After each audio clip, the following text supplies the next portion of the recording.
नमस्कार। मैं हूं संजीव श्रीवास्तव। आप देख रहे हैं 4 PM न्यूज नेटवर्क। दोस्तों, एक बड़ी प्रसिद्ध कहावत है कि सिर मुंडाते ही ओले पड़े। इन लोकसभा चुनावों में कुछ ऐसी ही स्थिति मध्य प्रदेश की मोहन यादव सरकार के सामने निर्मित हुई है। मध्य प्रदेश में सरकार बने कुछ ही महीने हुए हैं। कुछ महीनों बाद ये सरकार लिटमस टेस्ट पर थी। मुख्यमंत्री की कड़ी परीक्षा थी और उनके साथी सहयोगियों की कड़ी परीक्षा थी। संगठन भी केंद्रीय नेतृत्व की कसौटी पर था, लेकिन सभी जो केंद्र की कसौटी थी उस पर खरे उतर नहीं पाए हैं। मध्य प्रदेश में कल अंतिम चरण में 8 सीटों पर वोट डाले गए हैं और जो 8 सीटों पर मतदान का प्रतिशत है उसने एक तरीके से निराश किया है। और जो अगर 2019 से तुलना की जाए तो करीब 4.25% मतदान इन 8 सीटों पर कम हुआ है। यदि हम पूरे 2000 जो 24 में 29 सीटों पर वोट डले हैं अलग अलग चरणों में, कुल 4 चरण मध्य प्रदेश में हुए और 4 चरणों के बाद यहाँ वोट का क्रम खत्म हो चुका है। सभी 29 सीटों पर चाहे प्रत्याशी हों या राजनीतिक दल हों, उनके भविष्य ईवीएम में कैद हैं। अब नतीजा 4 जून को आएगा, लेकिन यदि हम उसकी तुलना 2019 से करें तो 4% मतों में कमी आई है।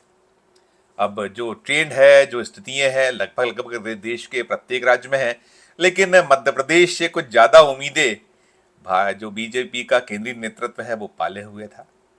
केंद्रीय गृह मंत्री और जो बीजेपी जिन्हें अपना चाणक्य कहती है, अमित शाह, वो मध्य प्रदेश के लगातार दौरे कर रहे थे। जो पहले और दूसरे चरण के मतदान का जो सिलसिला रहा था और जो तुलनात्मक 2019 या 2023 के विधानसभा चुनाव, 2019 लोकसभा चुनाव और 2023 के विधानसभा चुनाव, उनसे जो कम होते चले जा रहा था, तो उन्होंने ताकीद दी थी। भोपाल में एक मीटिंग की थी और मीटिंग में उन्होंने साफ कह दिया था कि जो भी मंत्रीगण या विधायक या पूर्व सांसद पार्टी में जो जिन्हें संगठन में दायित्व मिले हैं वो फेल होंगे तो इसका आकलन किया जाएगा और चुनावों के बाद, नतीजे आने के बाद उन्हें इस पूरे जो सिलसिला रहा है, जिस जैसी की अपेक्षा संगठन कर रहा था, नेतृत्व कर रहा था, उस पर खरे नहीं उतरे तो कार्रवाई होगी। ऐसी जो टिप्पणी या खुले संकेत वे भोपाल की मीटिंग में दे गए। तो भोपाल से जो निकला संदेश था देश भर में गया था। अभी 3 चरण देश में और बचे हुए हैं। देश में अलग अलग राज्यों में चुनाव भी जारी हैं, जहां 5वें, 6ठे और 7वें चरण में वोटिंग होना है। तो उसके ठीक पहले मध्य प्रदेश से जो दृश्य निकला है, मैंने दोनों ही चीज़ें बताई कि मध्य प्रदेश में यदि 8 सीटें जो कल वोट डाले गए थे उसमें देवास, उज्जैन, मंदसौर, रतलाम, धार, इंदौर, खरगोन और खंडवा ये सीटें शामिल रही थी। मालवा निमाड़ की सीटें हैं। मालवा निमाड़ क्षेत्र बहुत महत्वपूर्ण रहा है भारतीय जनता पार्टी के लिए। हमेशा वो सफलताएं अर्जित करती रही है। 2019 का लोकसभा चुनाव उठाकर देखिए या 2014 का लोकसभा चुनाव उठाकर देखिए, जो नतीजे थे इन दोनों ही चुनावों में, ये सभी 8 सीटें भारतीय जनता पार्टी के पास थी। और अपेक्षा भारतीय जनता पार्टी ने इस बार यही पाल रखी है कि सभी 29 की 29 सीटें, मध्य प्रदेश में 29 लोकसभा सीटें हैं, सब जीतना है। ये भी जो फरमान रहा है, ये फरमान रहा है या ये लक्ष्य दिया गया है अमित शाह की ओर से, उसमें कहीं पीछे प्रधानमंत्री नरेंद्र मोदी जी का भी जो एक अपेक्षा है उसमें शामिल है, छुपी हुई है। लेकिन मध्य प्रदेश को लेकर बहुत ज़्यादा जो भारतीय जनता पार्टी इसलिए उम्मीद पाले बैठी कि बीजेपी ठेठ गढ़ है मध्य प्रदेश का, लेकिन ये गढ़ इस बार उस तरीके के नतीजे देता नजर नहीं आ रहा है। खासकर जो वोटिंग का ट्रेंड, वोटिंग का जो पैटर्न रहा है, उसने संगठन की न केवल नींद उड़ा रखी है, चैन छीन रखा है, बल्कि कहीं ना कहीं खलबली है। वो जो मध्य प्रदेश में जो नेतृत्व संभाल रहे हैं, चाहे वो सत्ता हो या संगठन, उनमें कहीं बेचैनी है। मध्य प्रदेश में मुख्यमंत्री का पद मोहन यादव के पास है। उन्हें जब 2023 में जीत मिली थी मध्य प्रदेश में तो उनका नाम अचानक से उभर कर सामने आया था। वो विधायक दल की बैठक हुई थी और उसमें जैसे नाम निकला था तो खुद विस्मित दिखे थे मोहन यादव, और वे नेतृत्व कर रहे हैं, संभाल रहे हैं। अभी जो पूरा का पूरा गणित रहा है, अगर हम 8 जो क्षेत्र हमने बताए उन क्षेत्रों में सबसे पहले बात करेंगे मुख्यमंत्री मोहन यादव के खुद के जो निर्वाचन क्षेत्र, विधानसभा क्षेत्र है, वे उज्जैन से आते हैं। महाकाल की नगरी के वे पुत्र हैं, सुपुत्र हैं। और दक्षिण विधानसभा क्षेत्र का वो नेतृत्व करते हैं। दक्षिण विधानसभा क्षेत्र में यदि हम उठाकर देखें तो 5.09% वोटिंग 2023 के विधानसभा चुनाव की तुलना में कम हुई है। यानी मुख्यमंत्री मोहन यादव स्वयं ही जो लिटमस टेस्ट है, जो परीक्षा थी, उसमें फेल हो गए एक तरीके से, क्योंकि प्रधानमंत्री नरेंद्र मोदी ने तो 370 वोट प्रत्येक मतदान केंद्र पर बढ़ाने का एक दायित्व, एक लक्ष्य पूरी की पूरी पार्टी को दिया हुआ था। दुर्लभ जो कार्यकर्ता है बीजेपी को उन्हें दिया हुआ था, लेकिन मुख्यमंत्री के अपने विधानसभा क्षेत्र, निर्वाचन क्षेत्र में 5.09% वोट कम हो जाना निश्चित तौर पर मोहन यादव के लिए धक्का होगा। इसे अगर हम 2019 के लोकसभा चुनाव से तुलना करें तो उसमें भी करीब 2.5%, 2.42% की कमी आ गई है। अब सोचिए आपकी खुद मुख्यमंत्री मोहन यादव जो जमकर किला लड़ाते नजर आए इस पूरे चुनाव में, ताबड़तोड़ सभाएं उन्होंने की हैं, ताबड़तोड़ उन्होंने दौरे की हैं, पूरे मध्य प्रदेश को नापा है उन्होंने। उत्तर प्रदेश और बिहार की जिम्मेदारी भी पार्टी की ओर से मिली हुई है, वे वहाँ भी लगातार दौरे करते रहे थे। तो एक बड़ा सेटबैक सा कह सकते हैं मोहन यादव, जैसा मैंने कहा कि सिर मुंडाते ही ओले पड़े, कुछ वैसा दृश्य। और जो उनकी काबीना है, पूरी की पूरी काबीना, 2 डिप्टी सीएम हैं और लंबी फहरिस्त है मंत्रीगणों की, उसमें चाहे वो काबीना मंत्री हो या राज्य मंत्री हो, स्वतंत्र प्रभार वाले राज्य मंत्री हो, लगभग लगभग सभी के क्षेत्रों में वो सफलता हासिल नहीं हुई है जैसी की अपेक्षा नेतृत्व, केंद्रीय नेतृत्व कर रहा था सभी के क्षेत्रों में। तुलनात्मक यदि आप 2019 से तुलना करें या 2023 से करें, लगभग लगभग इक्का दुक्का यदि अपवाद छोड़ दी जाए तो सभी के क्षेत्रों में मतदान का प्रतिशत गिरा है। और सबसे बुरे हाल इंदौर के रहे हैं। इंदौर जो व्यावसायिक नगरी कहलाती है मध्य प्रदेश की, व्यावसायिक राजधानी कहलाती है मध्य प्रदेश की, वहाँ बहुत बड़ा सेटबैक मोहन यादव सरकार में काबीना मंत्री कैलाश विजयवर्गीय के लिए है। कैलाश विजयवर्गीय भारतीय जनता पार्टी के राष्ट्रीय महासचिव रहे हैं, कई राज्यों का दायित्व उन्होंने संभाला है, कई जगहों पर कमाल किया है, कुछ जगहों पर असफलता भी उन्हें प्राप्त हुई है।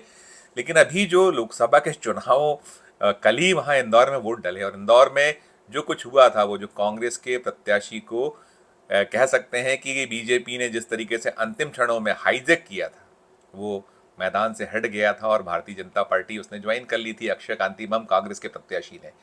और उसमें पूरी सफलता का यदि सहरा किसी ने बंधा था किसी के सिर, तो वो कैलाश विजयवर्गीय के सिर बंधा था। और उसे लेकर इंदौर में काफ़ी कुछ छीछा लेदर भी हुई पार्टी की और आपस में द्वंद्व भी हुआ। वैसे भी वहाँ जो चाहे कैलाश भाई हों या सुमित्रा महाजन जो लोकसभा की पूर्व अध्यक्ष, 9 बार की इंदौर की सांसद रहीं, ताई जिन्हें कहते हैं, उनमें आपसी द्वंद्व बहुत चलता था। तो ये सब उभर कर सामने आया था। शंकर ललवानी जो भारतीय जनता पार्टी के इंदौर के प्रत्याशी हैं, जिन्होंने चुनाव लड़ लिया है, अब वहाँ ठीक है कि वोट जो पड़ चुके हैं, लेकिन वहाँ कांग्रेस ने हवा बनाई थी नोटा के लिए, और नोटा वाला जो एक मसला मामला था उसने बड़ा बेचैन किया हुआ था पार्टी को। और ये सब के बीच केंद्रीय नेतृत्व में बैठकें ली थी, ऑनलाइन बैठकें हुई थी, ताकीद दी गई थी कि वहाँ किसी भी सूरत में हालात बुरे नहीं होने चाहिए, बदतर नहीं होना चाहिए। वोटिंग को लेकर बहुत ताकीदें थी कि जमकर मत कराइए, वोट कराइए, उसके लिए पूरे प्रयास जतन किए गए थे। खुद सुमित्रा महाजन ने भी एक वीडियो जारी किया था मतदान के जो हुआ उसके एक ठीक रात पहले शाम को, उन्होंने एक 3.5 मिनट 3.25 मिनट का एक वीडियो मैसेज दिया था, लेकिन चल नहीं पाई ये लगता है, क्योंकि इंदौर जो शहर है, इंदौर शहर में 2023 विधानसभा चुनाव जो है, इंदौर लोकसभा क्षेत्र हम कह सकते हैं, वहाँ जमकर जो मतदान की संभावना थी वो नहीं परवान चढ़ी हैं, कम हुआ है। और कैलाश विजयवर्गीय जिन्होंने 2023 का चुनाव शानदार मतों से जीता था इंदौर 1 विधानसभा क्षेत्र से, वहाँ 16.53%, 16.5% मतदान 2023 विधानसभा के चुनाव की तुलना में कम हुआ। और अगर लोकसभा 2019 को उठाएं, आधार बनाए, तो इस विधानसभा क्षेत्र में इंदौर 1 में 11.21% मतदान कम हुआ। और ओवरऑल जो है यहाँ जो 8 सीटें रही हैं अभी कल की, सबसे कम मतदान इंदौर में ही हुआ है। बड़ा एक गिरावट यहाँ जो दर्ज हुई है उसने बेचैन किया हुआ है, क्योंकि अमित शाह ने कहा था, जब बैठक ली थी उन्होंने कहा था कि यदि कसौटी पर खरे नहीं उतरे तो मंत्री पद भी जाएंगे, संगठन में मिले दायित्व भी छीन लिए जाएंगे, और जो ठीक करेगा, अच्छा करेगा, उन्हें मंत्री पद से नवाजा जाएगा, संगठन में महत्व दिया जाएगा। और जो ताकीद रही थी वो मैंने कहा कि ना केवल मध्य प्रदेश बल्कि देश भर के लिए वो ताकीद कहीं अमित शाह की थी।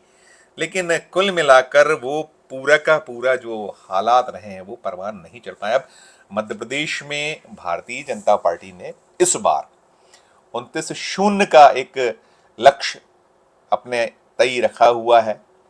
29-0 यानी कि सभी 29 सीटें जीतने का लक्ष्य। और पिछला जो नतीजा मैंने बताया आपको कि 2019 में 29 में से 28 सीटें जीती थी, 2014 में 27 सीटें जीती थी। इस बार 29 का लक्ष्य है, लेकिन 29 का लक्ष्य वो परवान चढ़ता दिख नहीं रहा है। वो लक्ष्य कहीं ना कहीं लग रहा है कि कठिनाई बहुत है, पूर्ति कैसे होगी। कांग्रेस ने तमाम जो उसके साथ छल बल साम नाम दंड भेद भारतीय जनता पार्टी द्वारा किया गया मध्य प्रदेश में, उन सब के बीच कमियां, बहुत सारी कमियां रही कि संगठन कमजोर रहा कांग्रेस का, धन की कमी रही, बल कम हो गया क्योंकि छीनती चली गई बीजेपी उनके कार्यकर्ताओं को, उनके 3 विधायक तोड़े मौजूदा, कई पूर्व सांसद और अन्य नेतागण पदाधिकारी तोड़े गए, कार्यकर्ताओं को अपने साथ मिलाया गया। इन सब के बीच कांग्रेस ने चुनाव जहां जैसा हालात थे, जहां कुछ अनुकूल स्थिति थी, वहां बहुत भरपूर तरीके से प्रयास किए गए हैं। मध्य प्रदेश में कांग्रेस को उम्मीद कहीं है तो छिंदवाड़ा से है, छिंदवाड़ा के अलावा मंडला में वो उम्मीद आस बांधे बैठी। और यदि ग्वालियर चंबल संभाग क्षेत्र में जाइए, वहाँ 4 सीटें आती हैं कुल। 4 सीटों में बहुत अपेक्षा यदि पाली हुई है कांग्रेस ने तो वो ग्वालियर प्रॉपर जो शहर की सीट है उसको लेकर पाली हुई है। एक ही सीट है ग्वालियर में, उसको लेकर पाली हुई है।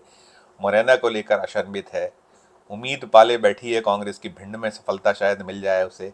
ऐसे ही उसने कोर और कसर गुना शिवपुरी में नहीं छोड़ी। गुना शिवपुरी में जो प्रत्याशी रहे हैं ज्योतिरादित्य सिंधिया के सामने, उन्होंने जमकर प्रयास किया और वहाँ 3.5 लाख के लगभग यादव वोट है, यादव प्रत्याशी दिया है कांग्रेस ने वहाँ। और जो पिछला 2019 का चुनाव जीता था वो भी यादव था, केपी सिंह यादव, जो सिंधिया का खेमा छोड़ा था, कांग्रेस छोड़कर भारतीय जनता पार्टी में गए थे, उन्हें बीजेपी ने 2019 में टिकट दी, उन्होंने कमाल किया था, ज्योतिरादित्य सिंधिया को वो हराया था।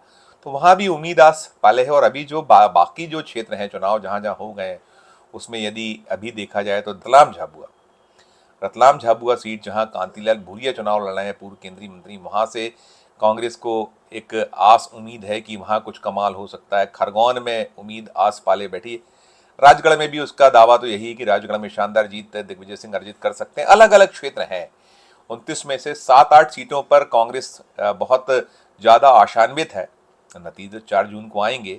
मध्य प्रदेश जैसा हम बता रहे हैं कि गढ़ रहा है भारतीय जनता पार्टी का, और भारतीय जनता पार्टी के जो पिछला ट्रैक रिकॉर्ड है यहाँ मध्य प्रदेश में, उसमें वे तमाम प्रतिकूल हालात या उसके अनुरूप ना हो पाने के बावजूद भी कमाल करती रही है, जीती रही है। 2009 एक ऐसा चुनाव था जब मध्य प्रदेश की 29 में से 12 सीटें कांग्रेस ने जीती थी और 1 सीट बहुजन समाज पार्टी जीतने में कामयाब रही थी।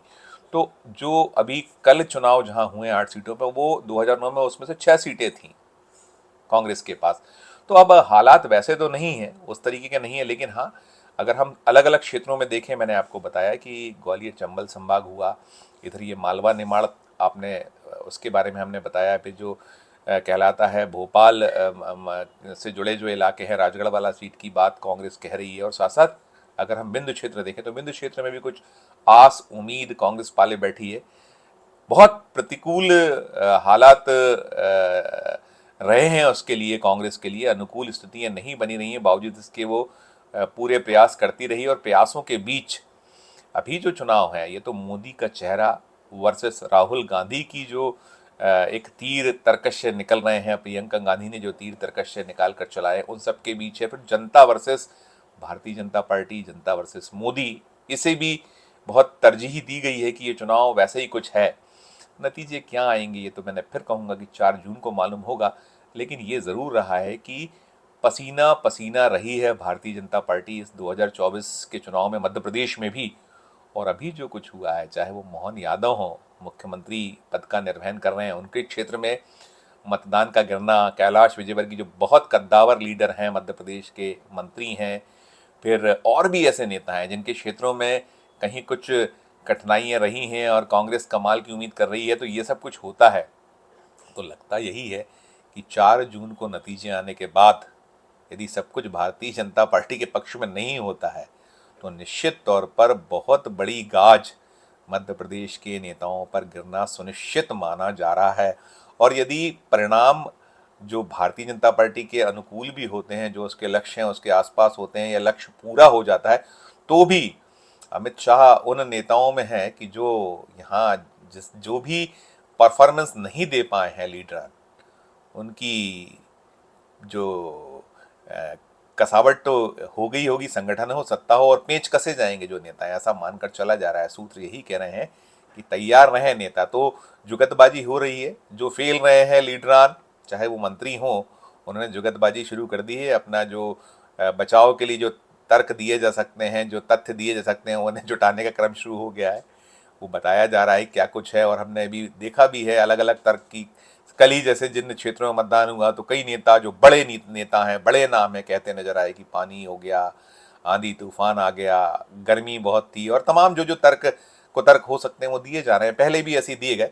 देखिए जो कुछ होगा 4 जून को सामने आ जाएगा, और उसके बाद भी जैसे हालात होने वाले हैं वो सामने आएंगे। हम पल पल की खबर लगातार अपने दर्शकों को देते हैं। 4 PM अपने दायित्वों का निर्वहन करता है।